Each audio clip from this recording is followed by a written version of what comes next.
가끔은 이런 생각이 들죠. 내가 저 자식을 낳지 않았더라면 내 삶이 좀 더 평온했을까? 사랑해서 낳았고 정성껏 키웠는데 왜 자꾸 나를 아프게 할까요? 왜 이렇게 마음을 몰라줄까요? 화를 내고 말대답을 하고 어느 자식은 무기력하고 어느 자식은 너무 착해서 걱정입니다. 가슴을 쳐도 답은 나오지 않지요. 내가 뭘 그렇게 잘못했을까? 그 질문이 몇 해째 가슴 안에 남아있지는 않으셨나요? 한 자식은 고집이 세고 화를 잘 냅니다. 다그치면 더 버티고 타이르면 더 거칠어집니다. 왜 이렇게 말을 안 듣는 걸까 싶어 속이 상합니다. 또 어떤 자식은 겁이 많고 늘 불안해합니다. 낯선 사람 앞에서는 말을 잃고 작은 변화에도 쉽게 무너집니다. 조금만 일이 틀어져도 움츠러들고 피하려고만 듭니다. 그리고 어떤 자식은 너무 착합니다. 자기보다 남을 먼저 생각하고 도움을 주고도 돌아오지 않아도 말 한마디 없습니다. 그런데 그 착함이 오히려 걱정이 됩니다.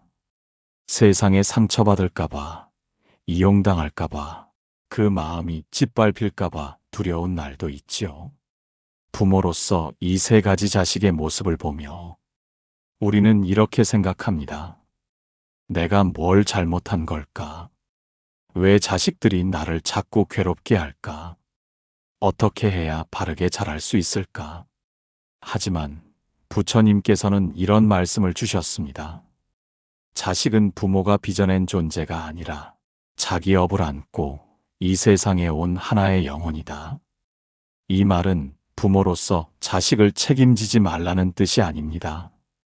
오히려 그 자식의 행동을 다르게 바라보라는 이야기입니다.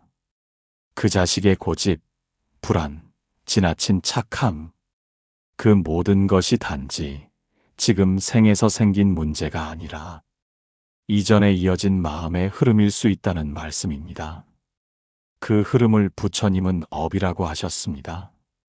우리는 흔히 업이라 하면 벌처럼 느껴지지만 사실 업은 지나온 삶의 흔적이며 그 마음 속에 남은 성질, 습관, 감정입니다.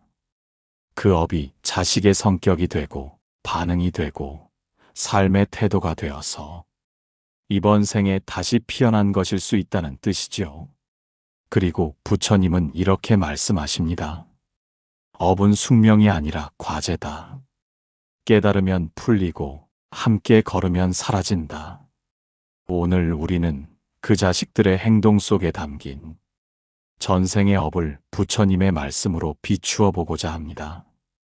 고집이 센 자식, 겁이 많은 자식, 착해서 걱정되는 자식, 그 각각의 모습 뒤에 담긴 마음의 이유를 들여다보고 그 자식을 어떻게 바라보고 부모로서 어떻게 이끌 수 있을지 차분히 풀어가 보려 합니다. 이 영상이 끝났을 때 부디 자식의 행동이 더는 두렵고 속상한 것이 아니라 이해할 수 있는 그림자로 남길 바랍니다.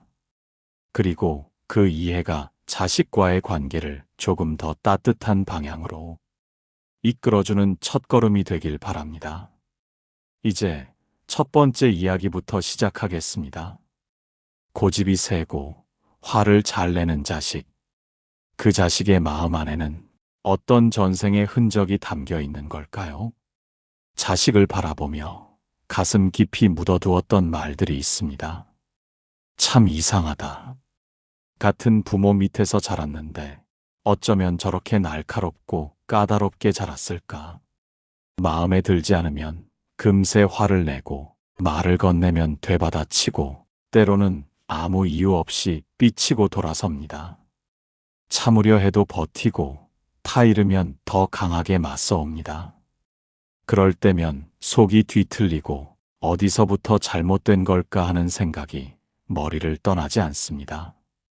부모는 자식의 거친 반응 앞에 쉽게 무너집니다. 아무리 사랑을 줘도 닿지 않는 것 같고 어쩌다 한 번 다정한 말을 건네도 되돌아오는 건 차가운 표정일 뿐입니다. 그럴 때 우리는 자책합니다. 내가 너무 엄하게 키웠던 건 아닐까? 혹은 반대로 너무 무르게 키운 건 아니었을까? 돌이켜보면 후회되는 순간들이 떠오르고 그 후회는 점점 자신을 무너뜨립니다. 하지만 부처님께서는 이렇게 말씀하셨습니다. 그 성격은 이번 생에서만 만들어진 것이 아니다. 그 마음은 이미 오래전부터 이어져 온 것이다. 사람은 이 세상에 올 때 단지 몸만 오는 것이 아닙니다. 이전 생에서 지닌 기억과 감정, 습관과 기질을 함께 품고 옵니다.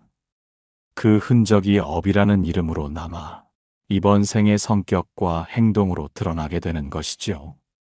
고집이 강하고 화를 잘 내며 자기 주장만을 앞세우는 자식.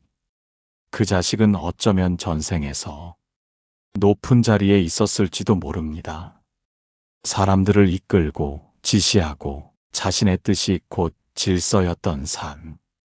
그 권위의 기억이 아직 마음속에 남아있다면 이번 생에서도 타인의 말에 귀를 닫고 스스로를 중심으로 세상을 바라보게 됩니다.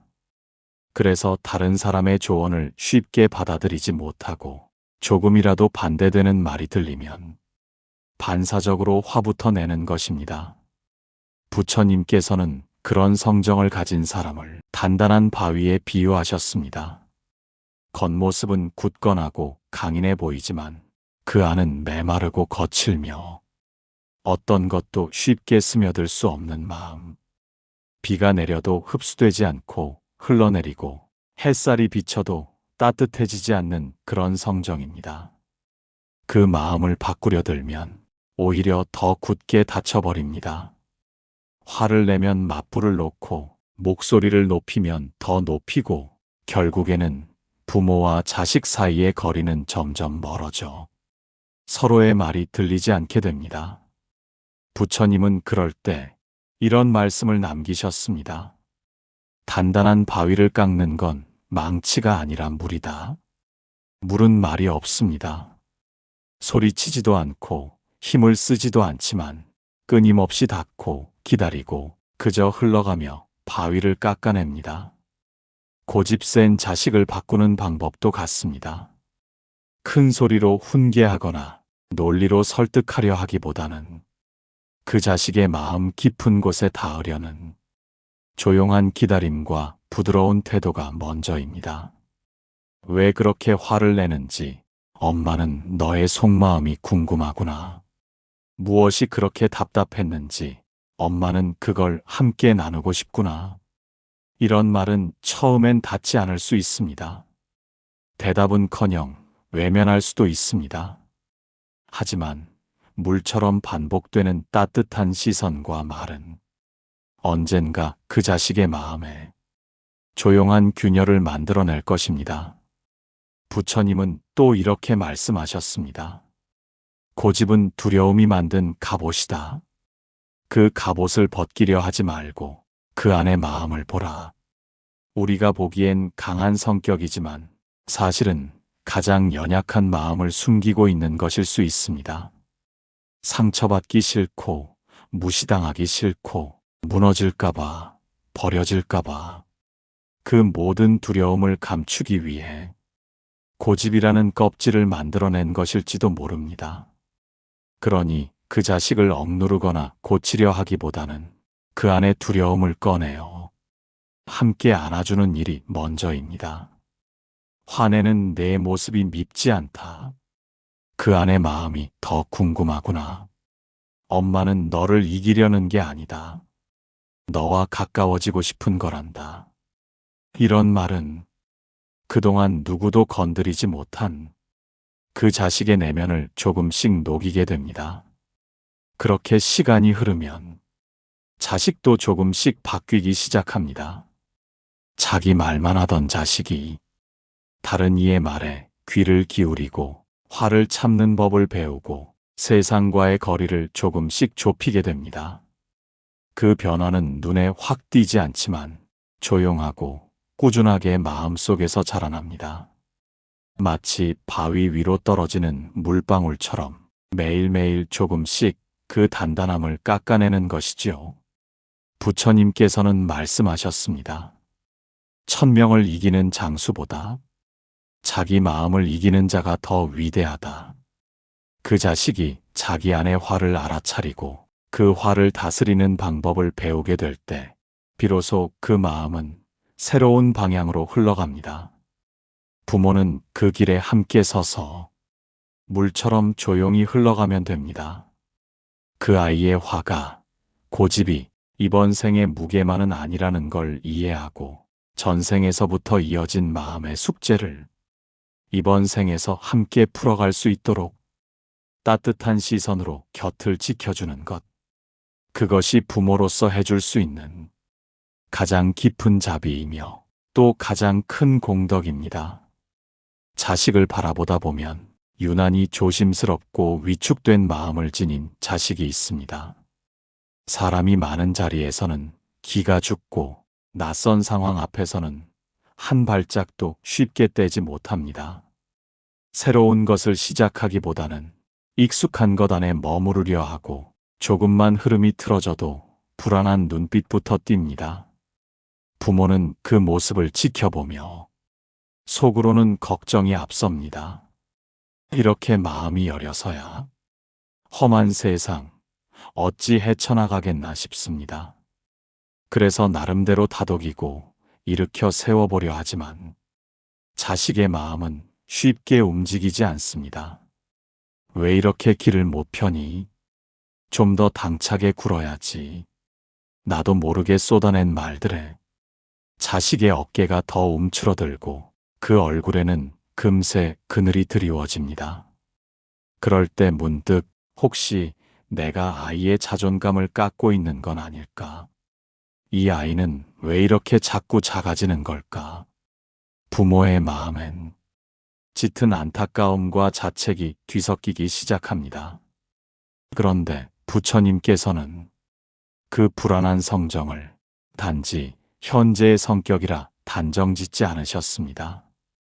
두려움은 전생의 그림자일 수 있다. 마음 깊은 곳에 남은 상처가 이번 생에도 조심스러운 발걸음을 만든다. 우리가 보기에 그 자식은 소극적이고 약한 마음처럼 보이지만 부처님의 가르침에 따르면 그 마음은 이전 생에서부터 이어져 온 감정의 흔적일 수 있습니다. 전생에 겪었던 커다란 상실, 누군가에게 깊이 상처받았던 기억, 무력하게 외면당했던 순간들, 그 기억들이 마음 어딘가에 남아 이번 생의 성향과 기질로 다시 피어난 것입니다. 부처님께서는 그런 자식을 숲속에서 날갯짓을 멈춘 작은 새에 비유하셨습니다. 세상으로부터 스스로를 숨기고 위험하지 않은 순간만을 골라 조심히 움직이는 존재. 그 자식의 마음 안에도 그와 같은 조심스러움이 자리를 잡고 있는 것입니다. 하지만 우리는 종종 그 마음을 강하게 만들려 합니다. 겁이 많은 게 문제라 여기고 불안해하는 그 마음을 이겨내라고 다그치게 됩니다. 그러나 부처님은 말씀하십니다. 두려움을 없애려 들지 말고 그 두려움 속에 있는 진심을 보라. 그 자식이 세상을 두려워하는 건 단지 나약해서가 아니라 삶을 깊이 받아들이는 섬세함이 있기 때문일 수 있습니다. 조금의 변화도 예민하게 느끼고 사람의 말과 표정 속에 숨겨진 감정을 먼저 알아채는 그런 예민한 마음은 때로 큰 불안으로 나타나기도 합니다. 그러니 부모는 그 자식의 불안을 고치려 들기보다 먼저 받아들이고 껴안아주는 태도가 필요합니다. 내가 조심스러운 건 잘못이 아니야. 그 섬세한 마음은 다른 이의 아픔을 먼저 알아채는 힘이란다. 이 말 한마디가 그 자식의 다친 마음을 조금씩 열 수 있습니다. 부끄러워했던 자신의 기질을 처음으로 받아들이게 되는 순간이지요. 부처님은 또 말씀하셨습니다. 물은 깊을수록 흐름이 잔잔하다. 그 잔잔함 안에 가장 큰 에너지가 숨어 있다. 불안한 자식의 마음도 같습니다. 겉으론 소심하고 조심스러워 보이지만 그 내면엔 깊고 조용한 사유가 머물고 있습니다. 무언가를 쉽게 말하진 않지만 한 번 마음을 주면 깊이 지켜내는 힘이 있고 작은 일에도 감동할 줄 아는 따뜻한 감정이 숨어 있습니다. 이런 자식에게 필요한 것은 세상을 이겨내라는 강한 말보다 그 마음 그대로도 괜찮다는 인정입니다. 부모의 인정은 자식이 자신을 긍정하게 만드는 가장 큰 발판이 됩니다. 그리고 어느 날 그 자식은 자신만의 속도로 세상과 마주하게 됩니다. 모든 것을 빠르게 결정하지 않아도 괜찮고 남들처럼 나서지 않아도 괜찮다는 걸 받아들이게 되면 그 자식은 스스로의 중심을 잡고 가장 자연스러운 모습으로 살아가기 시작합니다. 부처님께서는 그러한 내면의 자립을 자기 안에 연꽃이 피어나는 순간이라고 하셨습니다. 연꽃은 진흙 속에서 자랍니다. 빛이 없고 숨이 막히는 그곳에서 조용히 뿌리를 내리고 때를 기다립니다. 그리고 마침내 누구보다 맑고 고요한 꽃을 피워냅니다. 불안한 자식도 마찬가지입니다. 그 조심스러움 속에서 자신만의 빛을 기다리고 있는 중일지도 모릅니다. 부모는 그저 그 곁에서 물처럼 있어주는 것으로 충분합니다. 때로는 가만히 들어주고 때로는 말없이 함께 있어주는 일. 그 반복 속에서 자식은 점차 세상을 향해 발을 내디딜 용기를 자신의 속도로 얻어갑니다. 우리는 너무 자주 자식을 재촉합니다. 하지만 어떤 꽃은 느린 계절 속에서 피어나는 법입니다. 그 자식의 속도, 그 자식의 눈높이, 그 자식의 방식으로 피어나는 삶을 따뜻하게 지켜봐주는 일. 그것이 부모가 줄 수 있는 가장 고요하고도 깊은 사랑입니다. 사람들이 말합니다. 착한 자식 하나 있으면 마음이 놓인다고. 부모에게 반항 한 번 없고 시킨 일 묵묵히 해내고 늘 주변 사람을 먼저 챙기고 양보할 줄 아는 자식. 언뜻 보면 그 자식은 마음도 곱고 속도 깊은 흠잡을 데 없는 사람처럼 보입니다. 속 썩일 일도 없고 무리한 욕심을 부리지도 않으니 부모로서는 참 다행이다 싶은 순간이 많습니다. 하지만 이상하게도 그 자식을 오래 바라보고 있노라면 마음 한구석이 자꾸 시려옵니다. 자신보다 남을 앞세우는 모습이 안쓰럽고 해야 할 말을 삼키며 웃는 얼굴이 애틋합니다. 괜찮다고 말하지만 그 괜찮음 속엔 왠지 모를 외로움이 감돌고 참는 것이 익숙해진 듯한 침묵이 마음에 걸립니다. 그럴 때 부모는 자식에게 조심스레 말을 건넵니다. 너도 내 말 좀 해라. 그렇게 다 맞춰주다 보면 나중엔 너만 힘들다. 남 생각도 좋지만 내 마음도 챙겨야지. 하지만 자식은 그저 조용히 웃을 뿐 크게 달라지는 기색은 없습니다. 그 웃음 속에 어떤 감정이 숨겨져 있는지 부모조차 선뜻 읽어내기 어려울 때가 있습니다. 부처님께서는 이런 자식의 마음을 표면만으로 판단하지 말라고 하셨습니다. 너무 착한 마음은 자칫 자신을 가두는 그물일 수 있다. 남을 위한 듯 보이지만 자기 마음을 잊은 채 살아가게 된다. 우리는 착하다는 말을 최고의 칭찬처럼 사용하지만 그 착함이 스스로의 감정을 누르고 자신을 해치는 쪽으로 흐르기 시작하면 그 마음은 점점 메말라가기 시작합니다. 부처님은 그런 마음의 흐름을 등불이 자신을 태워 빛을 내는 형상에 비유하셨습니다. 주변은 밝게 비추지만 정작 그 빛을 만든 심지는 조용히 타들어가고 있다는 말씀이었습니다.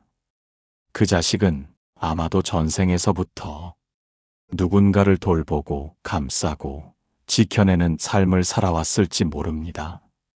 자기보다 타인을 앞세우는 것이 당연하고 익숙한 방식이었던 삶. 그 업의 자취가 이번 생에도 이어져 자기 자신보다 남의 감정과 상황을 먼저 헤아리는 성향으로 드러난 것입니다. 그러니 그 착함은 단순한 성격이 아닙니다. 마음속에 깊이 새겨진 기억이고 삶을 대하는 오래된 태도입니다. 문제는 그 태도 속에서 자식이 자기 마음을 미처 살피지 못한 채 살아가고 있다는 데 있습니다. 무엇을 원하느냐 묻는 말엔 망설이고 싫다는 감정을 드러내기보단 묵묵히 받아들이는 쪽을 선택합니다. 언젠가부터 자식은 갈등을 피하는 법을 먼저 배우고 불편함을 말하지 않는 것이 관계 속에서 덜 상처받는 길이라 여긴 것입니다. 부처님은 말씀하셨습니다. 마음을 돌보지 않으면 그 마음은 타인의 기대 속에 묶이고 만다. 스스로를 알아보는 눈을 가져야 그 마음이 제 길을 찾을 수 있다. 부모는 그 자식에게 스스로를 돌아보는 법을 가르쳐야 합니다. 착하다는 칭찬에만 머물지 말고 그 자식이 자기 감정을 똑바로 마주할 수 있도록 물처럼 잔잔하게 이끌어 주어야 합니다. 넌 남을 잘 챙기지만 내 마음도 그만큼 소중하단다. 착한 것도 좋지만 그 마음이 내 자신을 힘들게 하지 않았으면 좋겠어. 거절해도 괜찮고 때로는 네가 먼저 해달라고 말해도 된단다. 이런 말들은 조용히 자식의 마음에 스며들어 나도 내 마음을 말할 수 있다는 믿음을 키워줍니다. 부처님께서는 진정한 자비는 자기 자신으로부터 시작된다고 하셨습니다. 내가 나를 귀히 여기고 내가 나의 감정을 인정할 때 비로소 그 자비는 밖으로 향할 수 있다고. 그러니 부모는 자식에게 자기 마음을 돌보는 연습을 시켜야 합니다. 다 들어주지 않아도 괜찮다고, 모두의 기대를 짊어지지 않아도 괜찮다고, 착한 사람이 되기 전에 행복한 사람이 먼저 되어야 한다고 일상 속에서 꾸준히 말해 주어야 합니다. 그리고 자식이 어느 날 난 이건 하기 싫어. 지금은 혼자 있고 싶어. 내 마음은 이래. 하고 말할 수 있게 되었을 때 그 말 한마디는 그동안 미뤄두었던 자신을 조금씩 되찾기 시작했다는 신호일지도 모릅니다. 그 자식은 이제 착함과 자기다움 사이의 균형을 배우고 있는 중입니다. 부처님은 그런 마음의 성장을 흙탕물 속에서 피어나는 연꽃의 고요한 의연함이라 하셨습니다. 그 자식은 더 이상 자신을 희생하면서까지 착하지 않아도 됩니다. 그 대신 자기 마음을 지키면서도 여전히 남을 품을 수 있는 사람으로 천천히 피어나게 될 것입니다. 부모가 그 곁을 지켜주는 일은 그 과정을 다그치지 않는 것입니다. 기다리고 바라보고 지지하며 말없이 흐르는 강물처럼 함께 머물러주는 일. 바로 그 사랑이 그 자식에게는 가장 단단한 뿌리가 되고 그 마음을 가장 안전하게 지켜주는 바람막이가 될 것입니다. 자식은 부모의 거울이라고 합니다.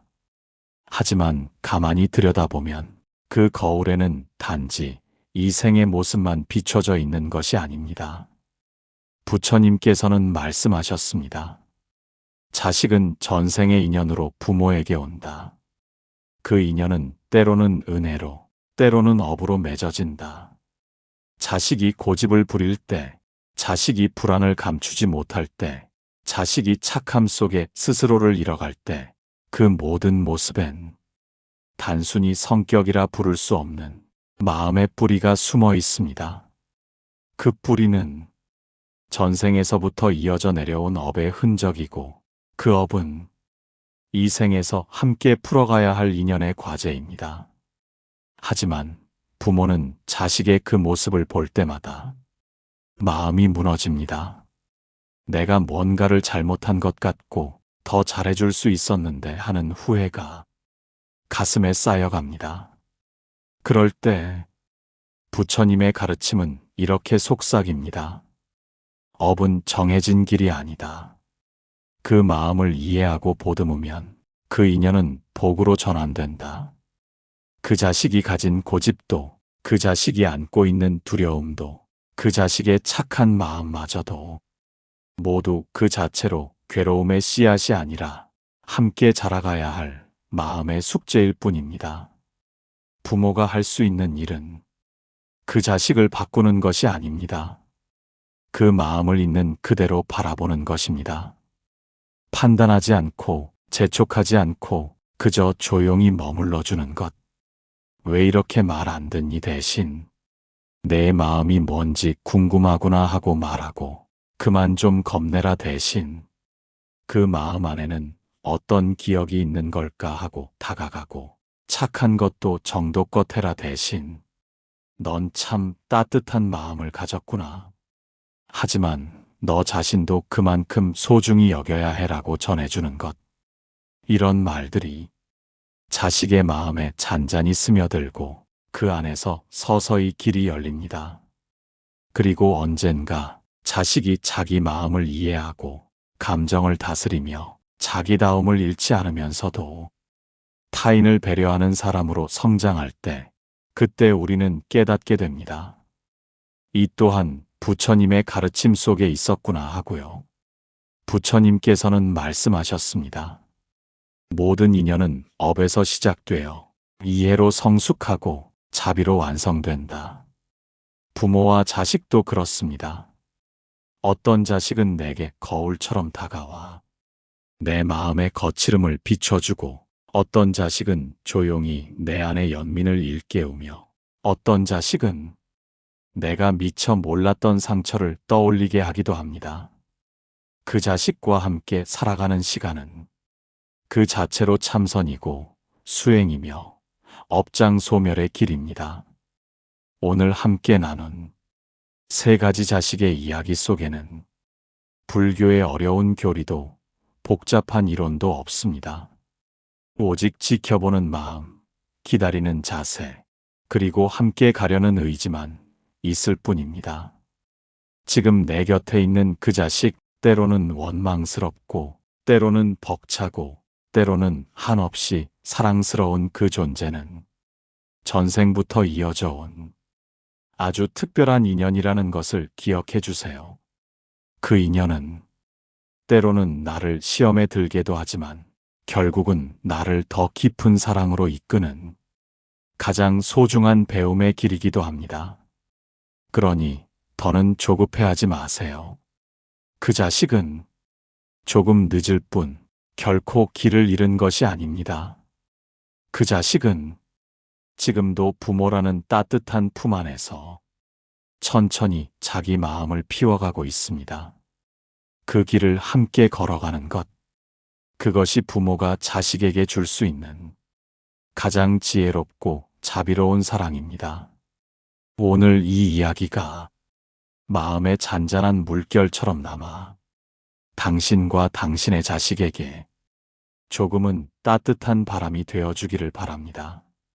나무아미타불 관세음보살